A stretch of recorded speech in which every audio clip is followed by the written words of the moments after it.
em lớn lên. Người có thể biết loạn nhịp nhiệt độ tăng thêm. I can make you love if I want to. Vì nên yêu vậy nhưng chưa đủ, em cần một người là đến siêu. I can make you happy if I want to. Được thì thấy cho hết thì đừng lớn hơn nữa. Đặt gần hơn mình chân cho thấy chỉ là lỡ mất em bây giờ.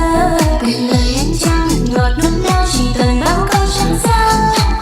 Từng tình mình chân nhạt nhòa đã đâu thật sâu đậm như phía anh thì sao. Đừng để cho em cứ mãi trong mong đặt tiến tới đi xem là sâu đậm. Em tất tay vì anh, đừng để cho em cứ mãi trong lòng phải tiến tới đấy xem nào.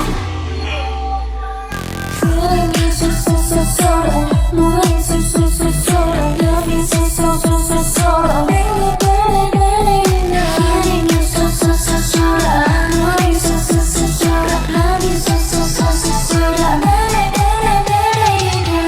Love you so đậm, but I love myself too. I can't be really bad, I can love it too good. Good then, bad then, watch out, accident and chưa có biết một someone like you. Em nghĩ là chưa thắng đâu, anh chạy ra em đã cất câu. Vì anh người nói bao nhiêu năm chưa nói sao. Vậy thì đâu sẽ không phải là trôi, mới từ lần tôi được có sao.